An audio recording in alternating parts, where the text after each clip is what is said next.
Coming live from Monroe, Utah, USA is our guest tonight. Welcome to this very special edition of the KJ Masterclass Live, the show which ensures that you profit from your time spent here with experts, either through the industry insights, information, or simply learning from them.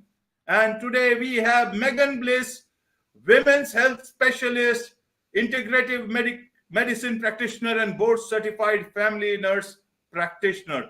Welcome to the show, Megan. Thank you so much for having me. I appreciate it. Thank you. Welcome to the show. Welcome to India. And a lot of people, especially women folk, would like to understand about optimum health and especially about women's health. But first, Megan, just to understand from you exactly, so that people understand better exactly about what your authority is in your field, so that they are able to take that information in that spirit, in that whole understanding. So if you could tell a bit about what exactly is your medical standing, how exactly should they take it? I've already said it, board certified family nurse practitioner, but just to hear from your side, so that there is, nothing better than the person speaking herself. Yeah, so I started in healthcare right out of my high school education at 18 years old. I started working in a very busy hospital as a nursing assistant. And then as I went through schooling, my registered nursing schooling, I worked in a very large hospital that we dealt with lots of all over the board on what I was dealing with and helping people with cancer, surgeries, whether they were sick or whatnot. But then I graduated with my nursing degree and I started working in an orthopedic unit. And then I transitioned to more higher level care like ICU, ER, and other higher level type of situations. And I knew that I was kind of helping people at the back end of health, where their health was kind of deteriorating and we were trying to play catch up. And I knew that I kind of wanted to be more on the forefront of health and help people avoid getting into that crisis situation when they're in the hospital and feeling absolutely terrible. So then I decided to continue my education and go to graduate schooling and get my nurse practitioner degree. Which took me a couple years past my bachelor's degree. So I have a master's degree in nursing with the specialty of family nurse practitioner. And then as I was working, I worked in family practice for several years, 5-6 years, something like that. And yet again, I still felt like I was not staying ahead of the disease problems. I felt like I was chasing them, and I felt like I wasn't really helping people. It was, they would come to me and I would put them on a new medication or something. And yes, these were very helpful for people, but it was still on the kind of the chasing the disease process instead of really helping them avoid that disease state or overcome it completely. So that's when I decided to, and particularly women, I really identified with women because that's what I am. And a lot of women would come to me as their provider because I was a woman. And I really wanted to help them because I knew what it felt like to have a lot of fluctuations, especially with having babies and all of that type of stuff. I knew that I didn't feel my optimal health. So I really started researching and figuring out how to help not only myself, but all those women that would come to me. And they weren't diagnosed, or they couldn't really be diagnosed with something really severe. It was just mild things like depression or anxiety. And it was mild depression, anxiety. But then I realized I was able to tie a lot of these situations were happening with hormonal fluctuations. And with these hormonal fluctuations would change their moods, their metabolism, their energy levels. And then these things were really brushed under the rug with women. And so I dived more into hormone health and how it affects us as women at every single stage of our life. And that is what I've been doing the past about 4 years now. Wonderful, wonderful. Thank you very much, Megan, for helping us understand, because it helps one decide actually, to take the inputs and as per what they have understood of the person giving the advice, or in terms of any sort of, expert understanding of health related issue. That's a big, because this is not a sort of a prescription or something, but at least the disclaimer is there. It all depends on you, how you, but this is more for the education purposes to understand. uh, Now, Megan, you focused on hormone and the general. There are a lot of, I don't know whether to call them different understanding or misconceptions, but if you ask a person like me, even though I understand that our body, we have got several type of hormone, somebody who is talking about hormone, I will generally take it, oh, he's talking about some external, maybe some injection, some therapy or something. So help us understand what exactly this hormone thing is, and how different it is than what a general understanding several people like me have, that okay, it has to do with therapy, and because Yeah. hormone is such an important part of our lives. Yeah, and we all have hormones inside our body from the time we are conceived. We have these hormones that are fluctuating in our body, and these hormones have different categories. We have hormones that regulate our thyroid gland, which are very important for our health. We have insulin is a hormone that regulates our blood sugar. We have appetite hormones that regulate our appetite. We have our sex characteristic hormones, and those are going to be the ones that definitely differentiate us from male versus female. And while we have the same hormones, the levels in the different genders definitely are different. We have stress hormones that are in our body, and all of these hormones interact together, and they interact with everything else in our body. They interact with our neurotransmitters, they interact with our muscles, they interact with our bones. And so they're very, very important for our overall health. So our sex hormones, our steroid hormones, are very, very important for our heart health, our brain health, and our bone health, all of these things. And when they are kept at optimal or balanced levels, it actually gives us a longer quality of life and prevents us from having more heart disease, fractures. It can improve our brain health as we get older. So but kind of a more slang way of talking about it is, when I say hormones, I'm kind of talking more the feminine hormones, that type of stuff, and not necessarily our thyroid hormones, insulin, all of that. So when we say hormones, we're kind of talking more of those gender specific hormones. Right, Megan. Now, if hormones are such an integral part of a human's existence, and especially with women, they act. So, why is it that it acts more in terms of women, that it impacts their mood and all? But for a general person to understand how what sort of a role, I know you have already explained us a bit, but again, to reiterate and in a very simple manner, how exactly these hormones play their roles for our overall health and well-being, specifically focused to the women folk. And secondly, if they are so integral, then how they suddenly lose all the balance? Is it that we do something bad, or is it that they themselves have the mind of their own and then we just don't know about it? If you feel pain, you can do something about it, but they don't speak, or maybe they speak, but we are not able to understand. How do we understand their importance? How do we understand what they speak? There are several things involved here, but you are an expert, and I'm sure several questions at the same time. They are so interrelated, so I thought I'll ask them together so that you can answer them at your own pace. Okay, yeah, I actually really love that question, because how do they speak? And because I feel that is a misconception on how hormones speak to us.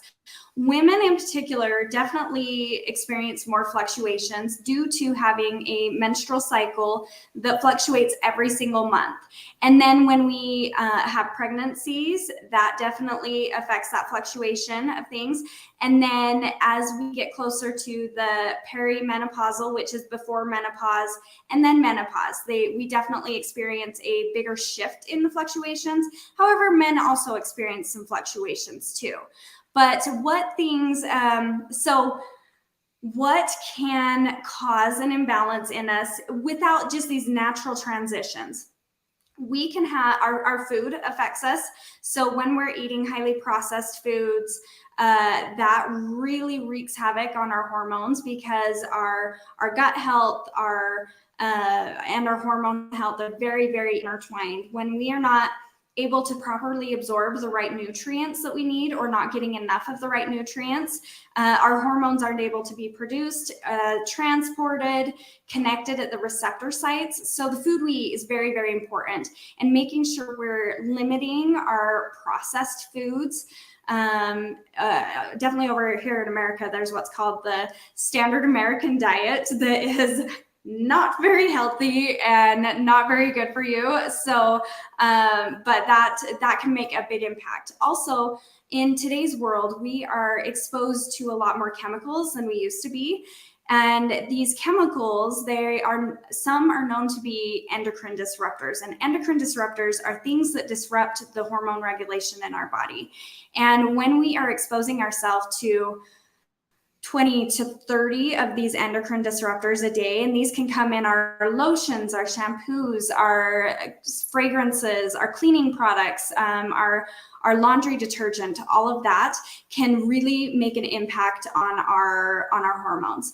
Obviously, our genetics play a role in our hormones too. When our mothers are not very good at detoxifying certain hormones, we have that propensity too, but it doesn't mean that there's not something that we can do about it.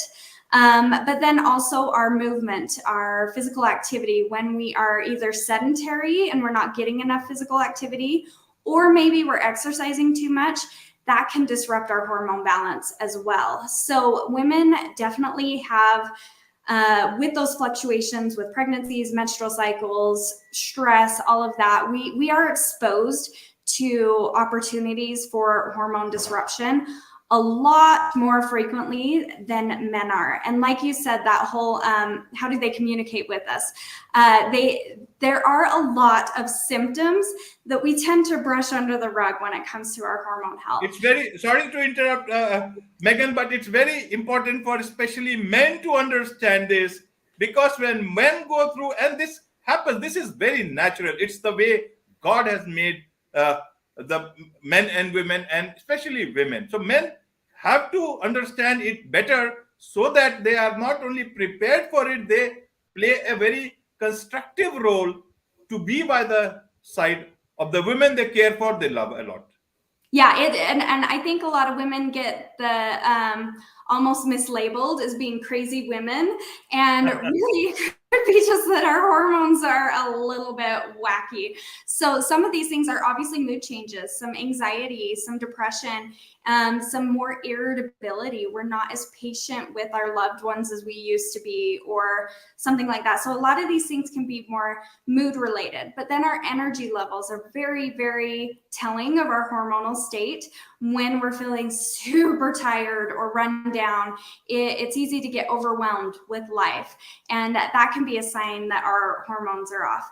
And then our metabolism is also a big thing. So say we don't change anything as far as what we're eating nutritionally, and the weight keeps coming on, that can be a sign. And then there's things like our skin health, when our skin is dry or oily, or we've got some funky rashes going on, we've got acne happening. Those can be some big signs of hormonal health changes. And then our hair health, when our hair is falling out or dry or brittle, that can be a sign not only of thyroid hormone issues, but also our sex hormone issues. So, and a lot of times these communications indications, these red flags are labeled as something else in our life, like depression or anxiety, when really if we just gave our hormones some TLC, it could benefit things so much. Okay, Megan. Now let's come to the firstly the processed food. It plays a role in the imbalance of our hormones to some extent, or maybe a wider extent. In the US, processed food is very prevalent, and several countries across the globe now the prevalence has increased. But a lot of places, especially in a country like India, we still cook at home, and a lot of processed food has also entered many Indian homes, but by and large. But the incidence of this hormonal imbalance, it's becoming widely prevalent even in India. Uh, a lot of people I know, they have this thyroid issue, so they take that thyroid external some sort of a tablet and all. So how do we see that? Should we? How do we balance it naturally?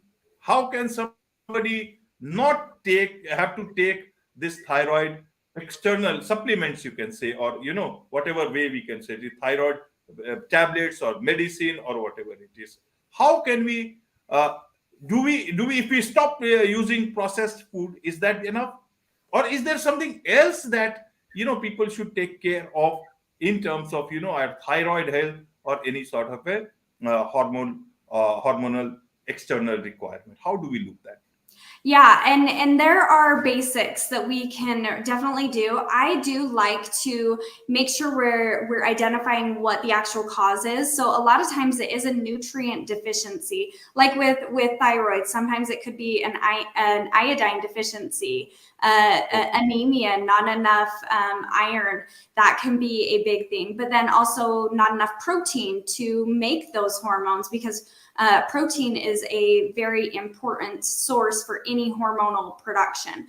So I like to really identify what is causing the issue and before jumping to replacing. And sometimes we do have to replace the hormone. If you're deficient in a hormone and you can't get that underlying root cause, then sometimes we do have to replace with the hormone.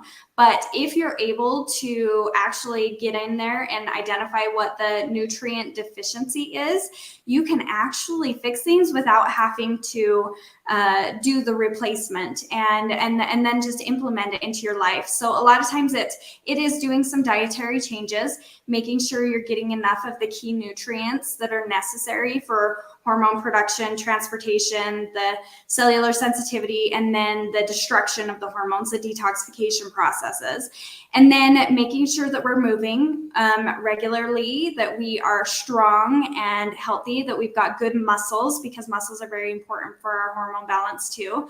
And then making sure our stress is managed. So if we are, I know here in the United States, a lot of women are also taking on the roles of providing an income for families as well as managing home life. So for women, that can add a lot of stress to our lives. So that's something, is learning new coping mechanisms to handle stress. That can be very important.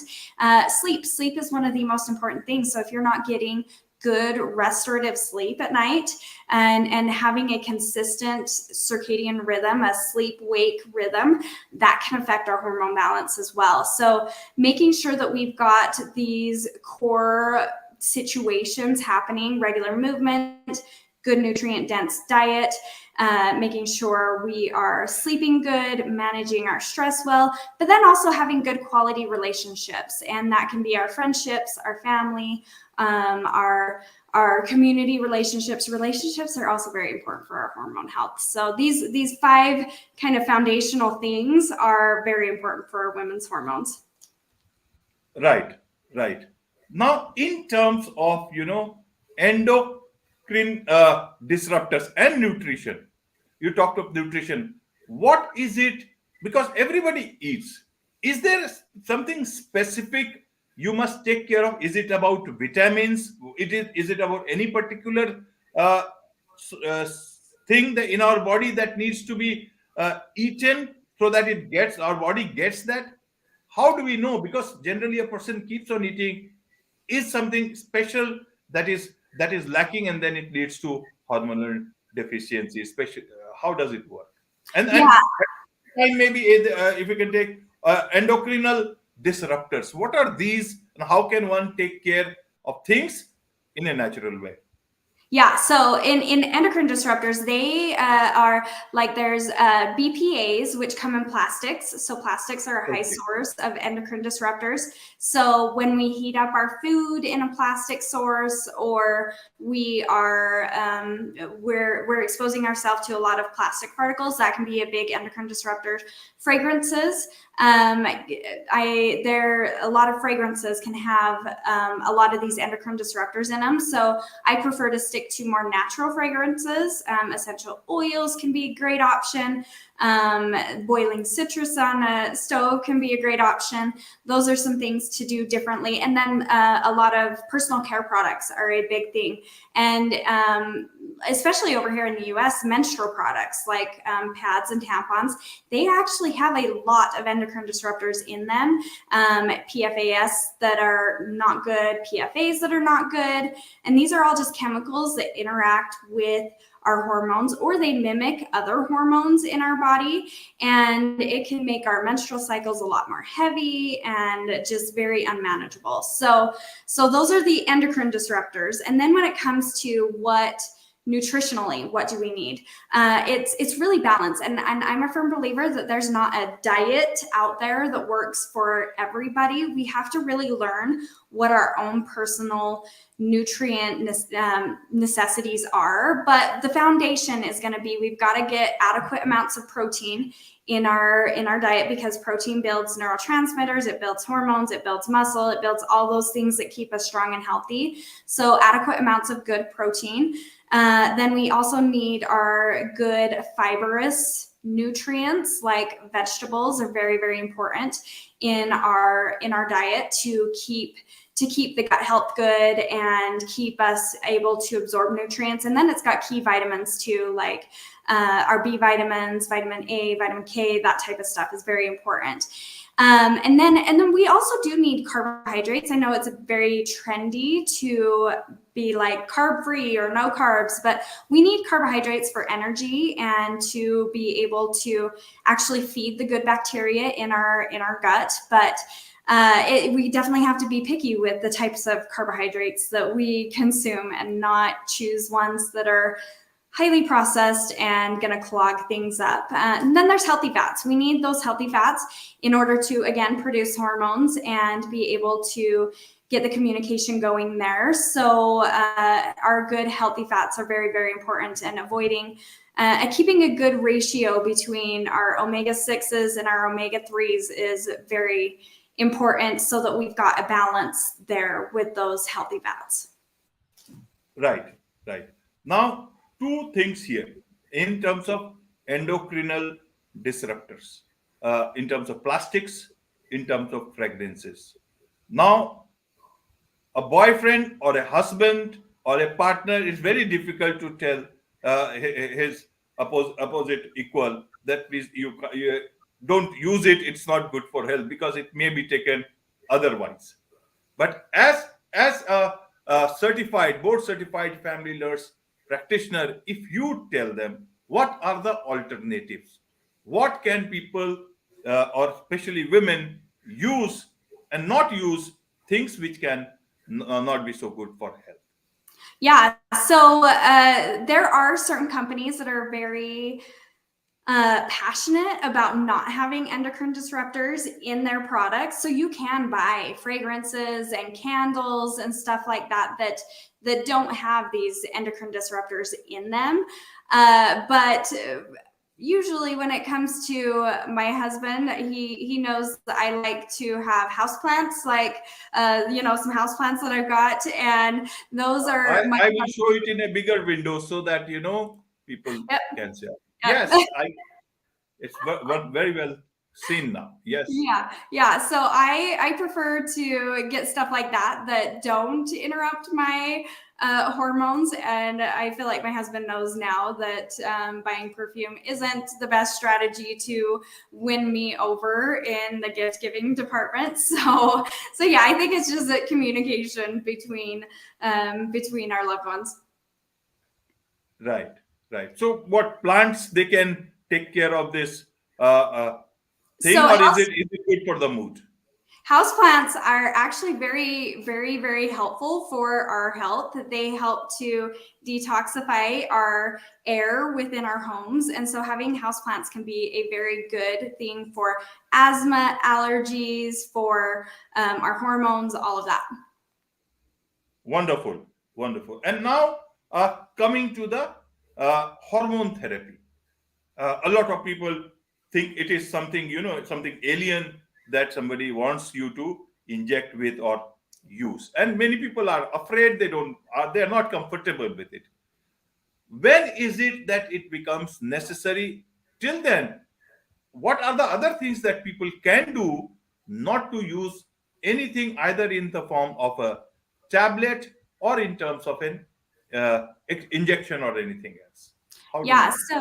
so the when you're going to need it is when, like with women who have severe ovarian failure, like their ovaries are no longer producing the good hormones that we need. That can be a big thing that that affects women, and that can happen for a lot of different reasons. Or premature ovarian failure. So that's when a woman would maybe want to consider doing some hormone replacement therapy, or if they have had a hysterectomy where they've taken the uterus out, even leaving the ovaries within, that can sometimes make the ovary, not having the uterus there, can make the ovaries basically kind of like shrivel up and not be able to produce these hormones anymore. So that could be something that women would want to take some hormone replacement therapy for. So that those are two of the common ones that are earlier in life. And then menopausal women, because basically those ovaries are done, they are no longer producing any sort of hormone, but taking hormone replacement therapy postmenopausally can actually make it so that heart disease or dementia is not as prevalent. So if they want to prolong their quality of life, then taking hormone replacement therapy could be a good option. But if you do not want to do any of that, and the type of hormone is also very important. You don't want to choose synthetic hormones that don't give the good benefit, and if they're not in good ratio, it can actually do more harm than good.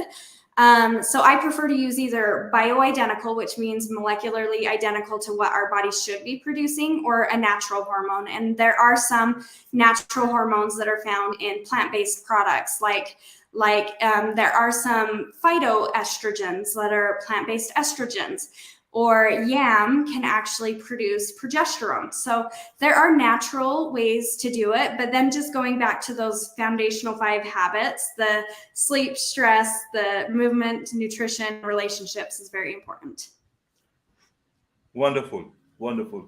Now, a lot of women who have children, and that is a very happy time, but also can be difficult. Like you say, after having my second baby, I felt trapped in a body that felt so foreign to me.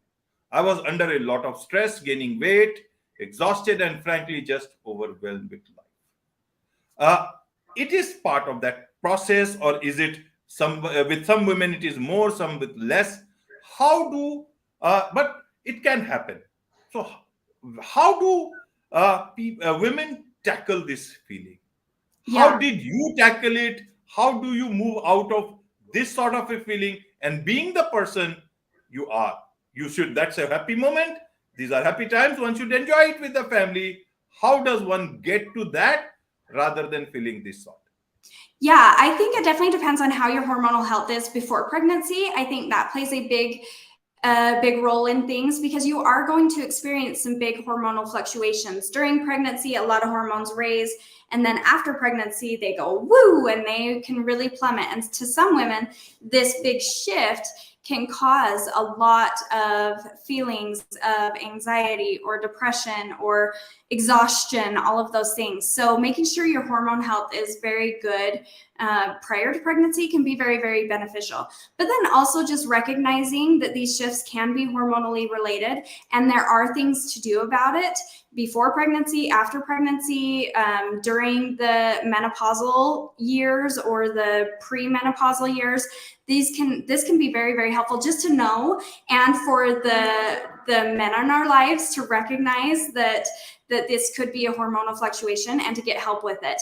And really the big thing is I prefer to test and not just guess. Having good data on lab results can be it takes the guesswork out of knowing what is exactly is going on. And so I prefer to test and know specifically which imbalances we're dealing with, whether they're nutrient imbalances, hormone imbalances, whatever, and then having a clear path on how to go about things. Right, right. Uh, Megan, you work with stay-at-home moms, athletes. What is the connection between hormones and athletes? How do they use it? Do they also have problems, or is it hormones help them in their athletic activities?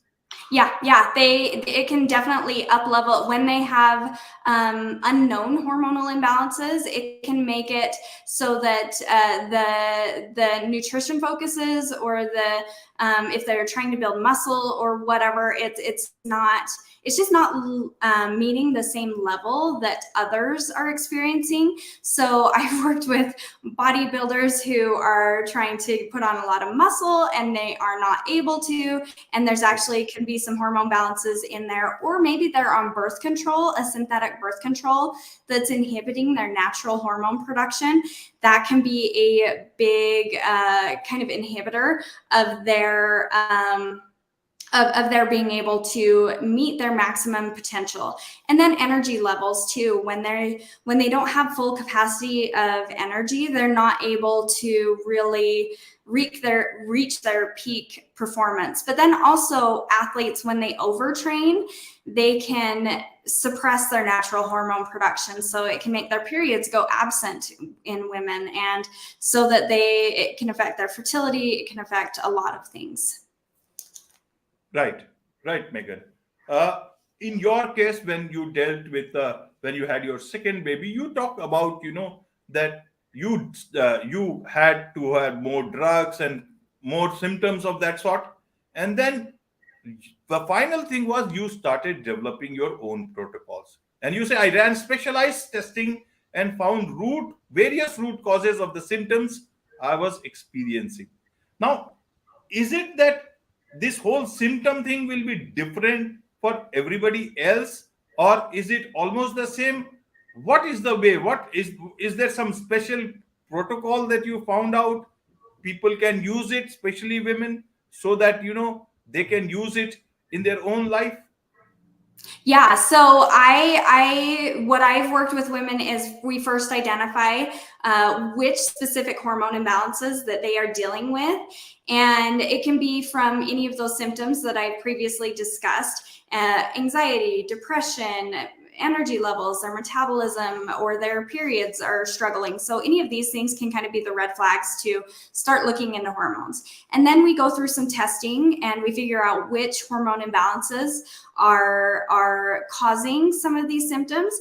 And then I have specific protocols and paths on the different hormonal imbalances that are at play. So we figure out, okay, what are the common root causes of this hormonal imbalance and what is specific for that person? So it's definitely very personalized and not just a blanket, oh, do this and everybody's going to be fixed hormonally. We got to figure out which one and then really identify their personal path. Right, Megan. Earlier, you were working more at Utah. Now you are able to serve clients all over the country, and also now it's a global world. So much facilities are available. You can also provide services across the world. So Yes. yes. So how can people connect with you? How can they take your help? And what's the best way to do that?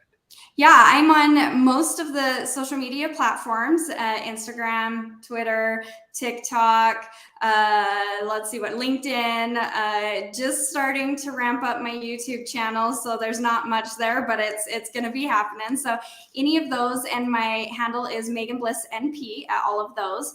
I have a website, meganbliss.com, that is where to work with me. And I have a hormone symptom checklist for women at checkhormones.com. Wonderful, wonderful. One last question on the hormone thing is that, oh, how should women approach this whole hormonal business? Should it be reactionary, or should there is something called preventiveness that can be there? Is it that the whole idea is to be in optimum health all the time? How can they do that?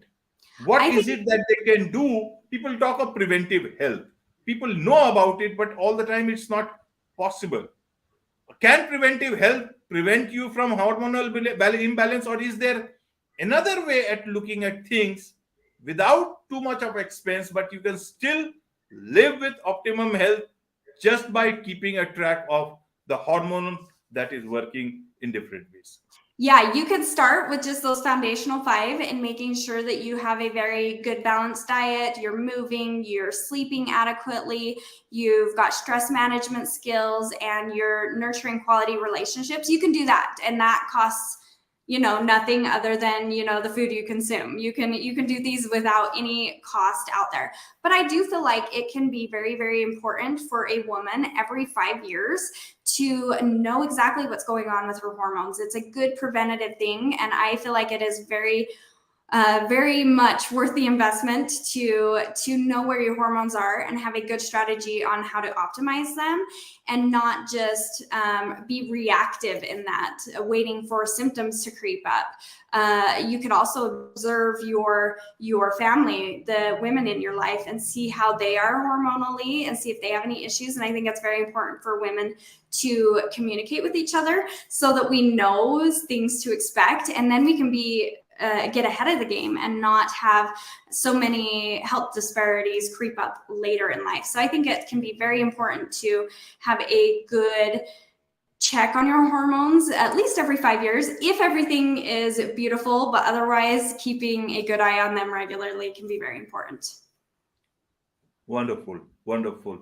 My last question to you, Megan, is that uh, how do you manage all the things, home, children, then so many clients, online, offline?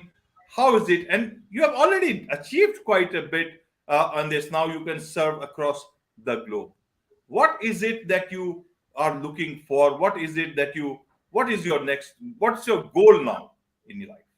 Yeah, so I definitely don't do it alone. I have help. I've got a husband who's very helpful, and he helps out with the home stuff too. So that's a good thing. I also have childcare that's very helpful. So definitely not being alone in things is very important, and asking for help when needed is a key aspect of not getting trapped and overwhelmed and managing everything. And this was hard for me because I used to be the type that wanted to just have a handle on everything, but I realize that I'm just one human and can only handle what I can handle. So definitely delegating, asking for help when needed is a very important thing.